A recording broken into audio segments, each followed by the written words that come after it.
We finna jump straight into this video. This is 19-year-old Hollis Daniels. Yeah, that's he just Chipotle. got arrested and has somehow managed to sneak a gun into jail. You have a family at home? Yep. How many kids? Pretty old. Boy. What? He managed to sneak what? And somehow managed to sneak a gun into... Oh, fuck. How do you sneak a gun into a... This is a police station, right? jail. To a jail? Alright. Family at home? Yeah. Yep. How many kids? It's because he's... Pretty old. And this is where all hell breaks loose. The moment this happens, the entire police station goes into lockdown as officers scramble to make sense of the situation. They have no idea who did this and how something like this can even happen. Hollis, on the other hand, was by this time long gone and thought he was going to get away with it. But little did he know his heinous crime was being recorded every step of the way by hidden cameras. Now the chase was on to catch this cold-blooded teen killer. That's crazy. You know. Do you need a free, easy way to I capture can even your enjoy a gameplay? video without getting that. Introducing Outplayed. Record anything on your... It's funny. My mom called me and said, "Reed, are you okay? There's been a shooting, and they say it's you." And immediately then I knew I'm going to jail for the rest of my life.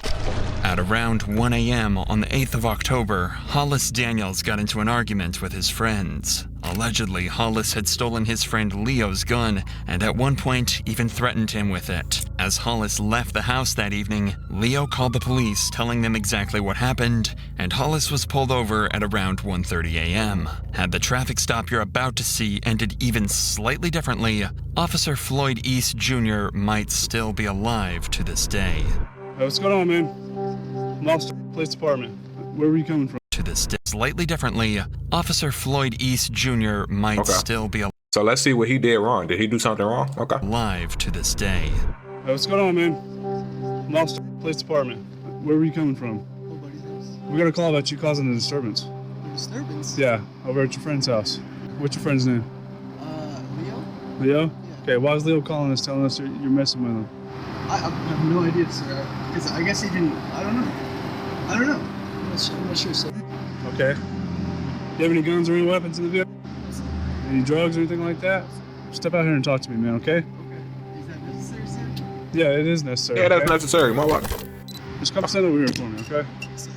After stepping out, Hollis tells the officers that he did get into an argument with his friends, even getting thrown onto the floor at one point. However, he's adamant that he didn't steal anything from them, especially not a gun.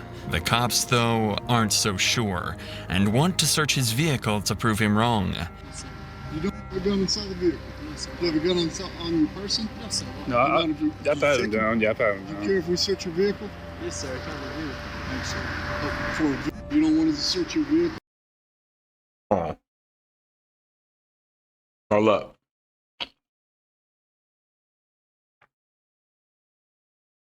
I'm gonna tell you that red flag, right? He's not in handcuffs. They're talking to him as if like it's a regular conversation, let alone if it was one of us. It would have been a completely different story. They would have had us in cars. They would have went through the car anyway. Like, come on, bro. This guy right here got way too much control. Hold on. He got way too much control, bro. Like, that's the first red flag. We finna see how many red flags they get in this video. Yeah, but not because I don't have a gun. I just don't listen to that. It's not necessary. I'm on my way home. No, it is necessary. Let me say something like that. We don't care. You don't think it's necessary. No. I cannot search your vehicle for a gun. Yes, sir. Okay, then hang on to him. I'm gonna go there and see what's going on that side, and I'll be back over here. So might as well just put him in the back of the vehicle. Okay. All right. Okay. As Hollis didn't give consent to search, the officers never ended up looking inside his vehicle. It could have been argued they had probable cause, but in this situation, the officers must have thought it was a gray area and let it slide. Sources say that it's very likely Hollis did indeed have the gun with him in the car, and that a search would have likely recovered the weapon and saved Officer Floyd's life. But instead, Hollis was given a friendly send-off and allowed to return back home. Damn, you said I tried to kill him? Or you said that I said that? Yeah, that's what he told the other officer. You can carry on with your night, man. Be home safe, buddy. Get some new friends. Extremely seriously, as they were worried that he might harm himself or others on the campus. So at Hey, you only do this. You only do this when it's this much. Don't be going up here and be drinking the whole fucking thing with your dirty foul ass. Don't drink it and then put it back in the fridge. You only take this out when it's only this much. Simple. 5:59 p.m., Officer Floyd East Jr. conducted a welfare check with his partner. Texas Tech Police Department, we're keying in. Inside, Hollis was nowhere to be seen, but the officers did manage to wake up his roommate, whom they were able to question about Hollis's whereabouts. Hey, what's up, man? What's your name? Andy. Andy? Is that who we're looking for? No, we're looking for Hollis. I just woke up. I'm sorry. That's okay. What do you know about your partner that lives in this room down here? Hollis Daniels? Hollis? I don't know a whole lot about him. Really. I don't know, I haven't really hung out with these guys a whole lot. Okay. Despite the lack of information, though, it wouldn't take long for the cops to find something extremely unnerving that confirms their suspicions. There's a gun right here. Revolver. BetterHelp's main mission as a brand is to make they got a revolver? more affordable and more reachable. And they do this. Unfortunately for the College cops, campus? this isn't the weapon that they're looking for. It's actually just a CO2 gun, Okay. and the cops eventually end up coming dry on any real firearms or evidence that one has been discharged here. However, they don't stop on their search, and they instead happen on something that worries them even more. Probably is some drugs and paraphernalia in there, but we can't tell from plain view, so we'll just go ahead and seize all that. And I don't know what those pills are, but there's another in there. And when I was looking inside this box, it looks like there's typical a college bag shit there. of some marijuana, maybe. Those kind of people. The cops found small amounts of marijuana and a larger quantity of X concealed in a bottle that was supposed to be for antibiotics. According to his and they got anxiety. Pop his hands for. Friends, Hollis had recently developed an addiction for X and was illegally obtaining it alongside smoking weed to supposedly treat his anxiety. If that was indeed the case, imagine how nervous he must have felt when he returned home at 6:29 p.m. to see 4 police officers searching his dorm. Hang on, what's your name, bud? Come here, buddy. What's up? What's your name? Andreas. No, it's not. Come on. Second red flag. Why are we lying about your name, bro? Come on. No, what's going on? We've already talked to your other 3 roommates. So we got an improper search of a vehicle, and we're lying about his name, and drugs in your room. Red flag. Hey, we know what they look like. Yeah. That was a good try, though. Hey, stand up for me real quick. Do you have any weapons or anything on you? Interlace your fingers on What's top up of with your them head. being so nice with him, bro? Like, come on, dude. They're asking him, do he got weapons? If you see drugs, you automatically put him in cuffs no matter what the situation is, and you search him. This is the first of 2 searches that will be conducted on Hollis, marking the most pivotal points in this case. From this point onwards, he's never let out of the officer's sight, and he never retrieves a gun from anywhere. It would later come to light that at this very moment, he had a loaded .45 caliber pistol concealed in his waistband. Improper search. Not tell you that if it was somebody like us, they would have been out head to toe with our ass. But they're improperly searching him. How do you miss a whole firearm? Search should confirm that, but watch what happens when they start to pat him down. Spread your feet out a little for me. What's all in this pocket? Money? Money? Yeah, I can take it out? Yeah. Is it okay to just empty out all your pockets while we're doing this? Do you have? Don't move your hands. Is that necessary? I'm asking you a question. No, I don't consent to it. No. Okay. Somehow, the officers don't find the gun that'll be used to shoot one of these officers in just 1 hour from now.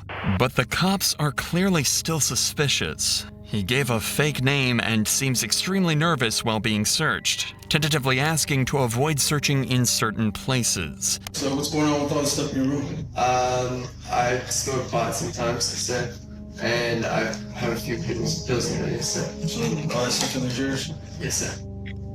Okay. So you don't have a prescription for Xanax? No. Because that's a lot of Xanax for one person. While he's not in cuffs, Hollis seems remarkably calm. So while he's relaxed, they ask him a couple questions about the weapons before they throw him in cuffs. I do have a pellet gun, but it's not loaded. Yeah, we saw that too. CO2. Okay. Well, what do you use the CO2 gun for? Honestly, I haven't even loaded it down here. Back home, we used to just shoot squirrels and stuff. I thought it'd be kind of fun, but then I realized I got here, there's not many squirrels here, you know what I'm saying? Then we also got a report of the gunshot. There was no gunshot. In here? That's what we're told. By who? Somebody that heard it. So yeah. Oh, no, yeah, I wasn't even here last night. I was over at my buddy, 28th Street. What time did the shot go off? Because if you look up the police reports from Officer, what's his name? It was Duckworth, Officer Duckworth. We went through this whole thing. Did he write you a ticket or anything? He didn't write me a ticket. He let me go because the whole situation was they thought that I stole their gun, and so then they went and searched my car. You can look and I see you can look at his what time he pulled me over, and I bet that whatever time the gunshot was reported won't actually, because that wasn't. It was smart man. When the cops checked the reports, it turned out he was telling the truth, and the body cam from last night's traffic stop backs this story up. At this point, the cops could start to connect the dots. A kid accused of stealing a gun is now being accused of shooting it at university. It could definitely be assumed that something's gone overlooked. Either way, Hollis has been found in possession of multiple illegal drugs, so the cops finally decide to arrest him. Okay. What's the bond and stuff, you know? How do you not find a weapon? We'll have to. It all depends on the weight and how much of the pills there are to kind of determine the. The cops then start a second pat down. Oh, yeah. One that Hollis remembers. He's not even trying to search his kid. Vivid. You deserve to die. Want to create more. They were worried that he might harm himself or while he's. So yeah. Pull me over. Car. Multiple illegal drugs, so the cops finally decide To kind of determine the.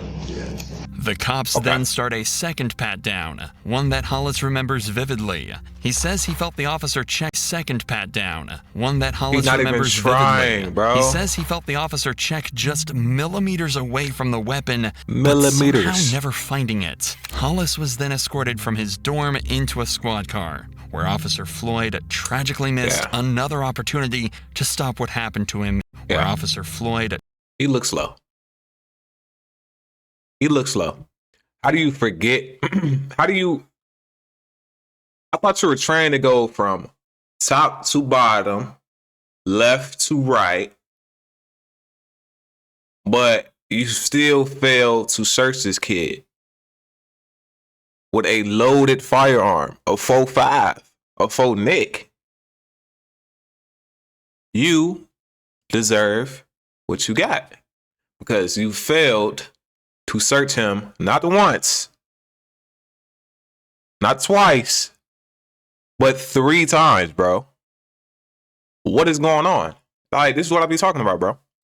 Tragically missed another opportunity to stop what happened to him in just 50 minutes. As Hollis sits down in the patrol car, Officer Floyd hears a strange noise. I'll be clear 311 male. What was that big thump? Another red flag. What is that big thump? I would have pulled over. Hey, what's going on? Oh, my handcuffs. That noise wasn't his handcuffs at all. It was actually the sound of his gun falling down the leg of his pants and hitting the floor. As well as lying through his teeth, he was even able to reach down and fully conceal the gun back in his pants before finishing. Wait. This kid's handcuffed and he concealed his weapon back into his pants without the officer turning around, looking in his rear view. Anything? You wanted to die. Finishing his journey to the Texas Tech PD. That's crazy. When they arrived, a 30-minute countdown full of tragic and negligent mistakes would begin to take place. At 12 minutes past 7, one of the officers says that if Hollis continues to cooperate, they'll remove his handcuffs. If you cooperate with me, we'll go ahead and pull these cuffs off a little bit, okay? What? Look, that wouldn't have been an option for a black motherfucker. We wouldn't have the option of, hey, I'll take your handcuffs off if you're cool. Hey, do it. No matter how good you act, how polite you is, how respectful you want to be, we're not getting those handcuffs taken off at any point. Is he a cool ass cop, or is this because he, y'all the same kind? He like, okay, I can see, he chill dude. This is why you have to take your job very seriously, because little small mistakes, you might think somebody normal, but at the whole time they as the fucking psychopath. Message of the day. Take a job seriously, especially law enforcement. Don't give nobody no passes. Now, don't go choking us. I would like to be handled respectfully as how y'all this white young man right here. But please take your job seriously. Don't let nothing slide.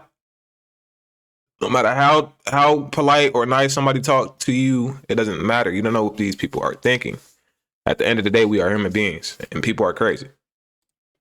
And 2 minutes later, at 14 minutes past, the officers make good on their promise and take his handcuffs off. 90 seconds later, Hollis and Officer Floyd enter a room to run through some paperwork and are left alone. There is no footage of another search taking place before or after they entered this room together. That's either just a cool cop or he just... Hollis asks Officer Floyd, Floyd, look.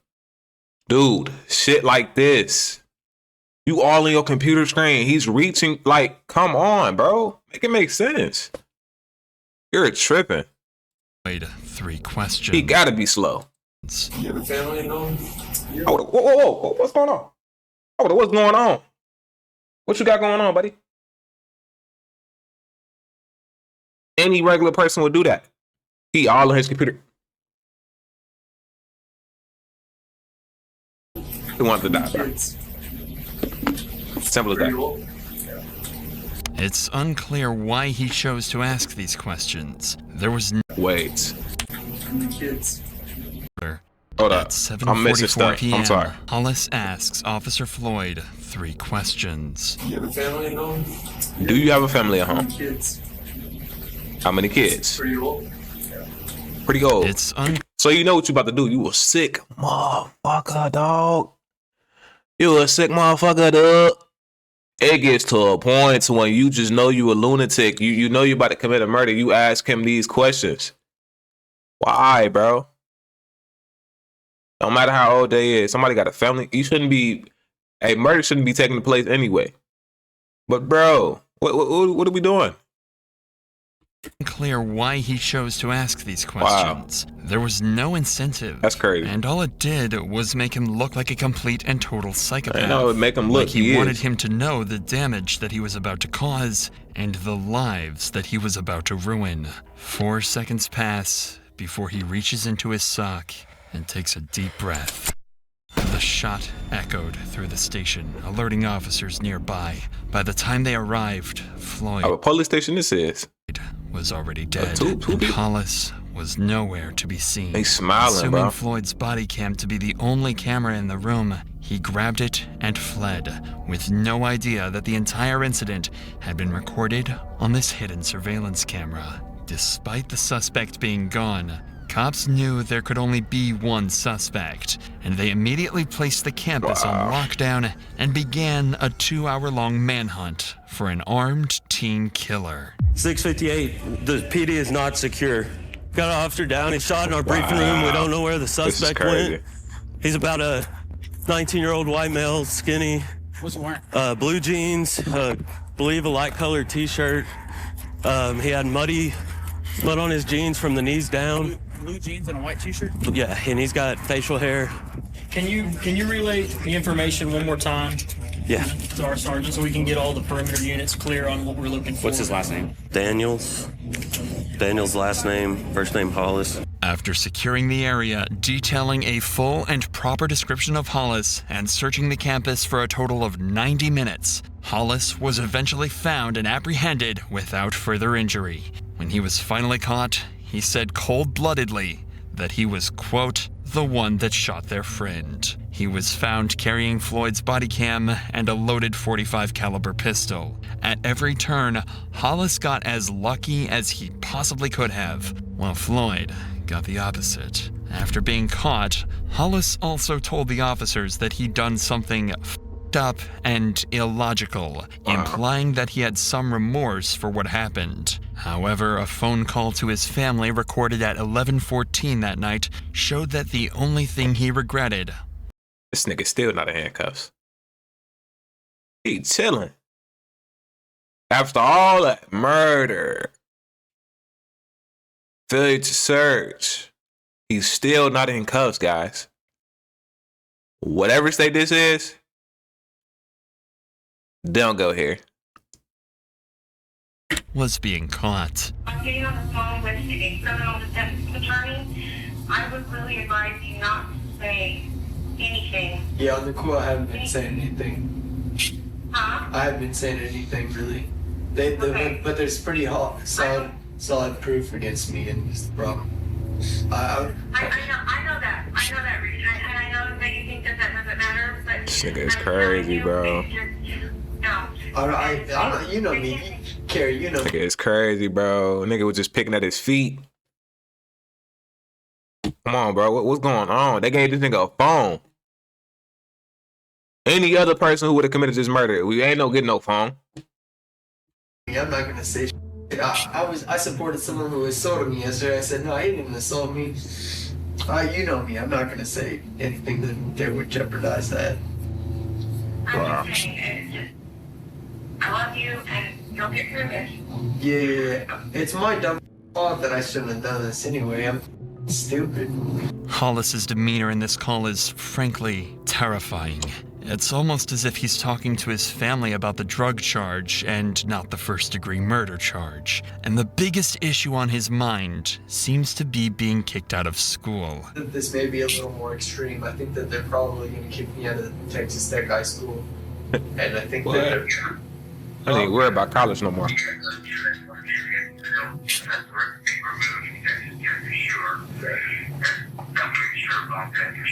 After this call, he was taken by police to an interrogation room, where it seems Finally the reality handcuffs. of the situation finally hits him. Well, you guys know the whole story. What do you think is the most likely possible outcome? Well, I don't know the whole story. I f***ed up. Well, hold on. I'm just. I know it's a bad situation. I got it. Okay. They say it's you, and immediately then I knew, I'm going to jail for the rest of my life, dropping out of college. You know what? We got to figure this out first, okay? Yes, sir. Rightly, Hollis isn't even trying to defend himself. He knows he's done something horrifying and is going to pay the price for it. But the detectives are still plagued with the question of why on earth he did what he did. So they ask him to recount the moment where he took Floyd's life. So I got back to my dorm. There was already police officers in there. They busted me for sex and marijuana, and they took me back to the station, and I just, in my head, I thought, I can't have this third strike against me. This is gonna be it. You know what I mean? Not thinking logically.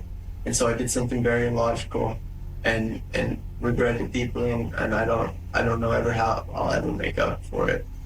Okay?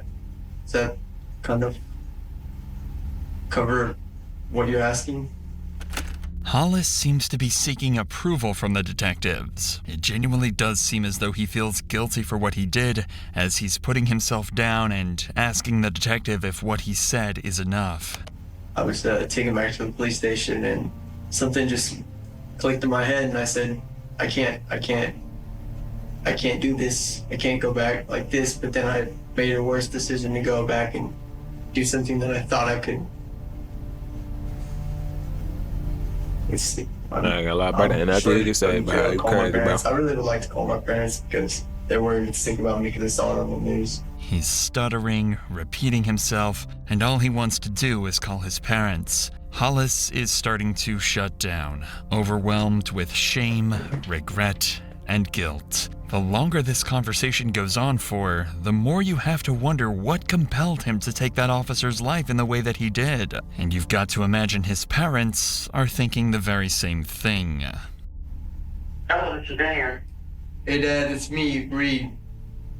Reed, honey, are you okay? I'm okay. I'm very safe. I'm with some very nice people right now. This nigga back out of handcuffs, bro. How, bro? How, dude? It gets to excuse me. It gets to a point, dude.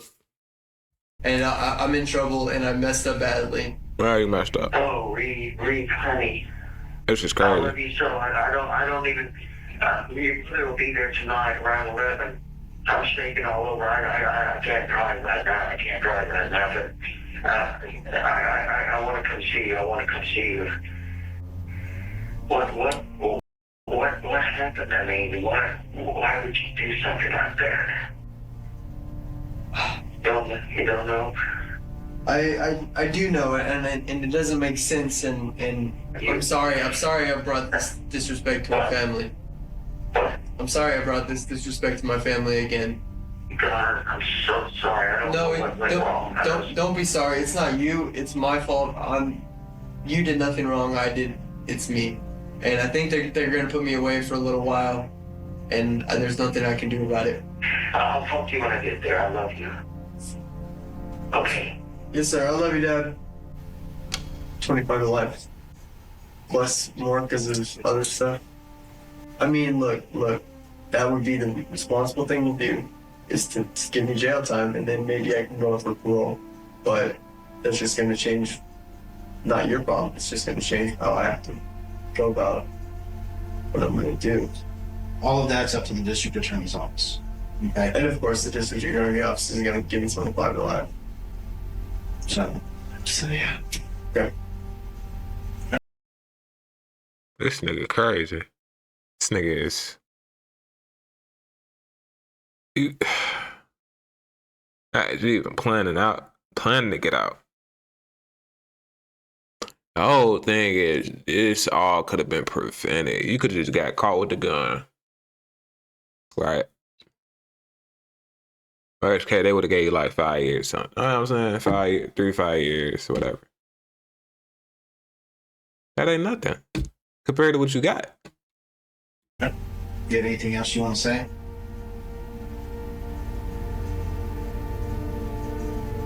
I guess not. But Hollis's motive for all of this, though, would be the biggest mystery of all. Some say it was influenced by his addiction. Some say that he had undiagnosed mental problems, Don't wanna hear it. or a combination of the two. At the end of the day, it's all speculation, and we can only turn to what he said in court. It doesn't make sense. I thought I was stuck. I thought it was all over. I thought this was an opportunity to go out, to commit suicide. There was no rational line of thought that I had. He also told the court that he wanted to go out with a bang, and that he asked Floyd about his family because he wanted them to be the last thing that he thought about. It seems as though Hollis panicked. He was scared about the consequences of the drug charges, and was influenced by drugs, mental issues, or something else to take the absolute worst route possible. After dodging 3 separate searches and almost being caught multiple times, Hey, bro, he was afraid of his own death. Oh, bad. I'm not gonna lie to you. He might have even thought that this was meant That's to his be. fault. He turned a simple possession of narcotics charge into a first-degree murder charge. And now, he's facing the death sentence. When asked why the jury should spare him, he said, "I think it's totally fair to say life for life, but then on the other hand, I think about my family, and the truth is, I'm biased in my own favor. I don't want to die. Not anymore." After deliberating for 3 days, a jury eventually concluded that Hollis should serve life in prison without the possibility of parole.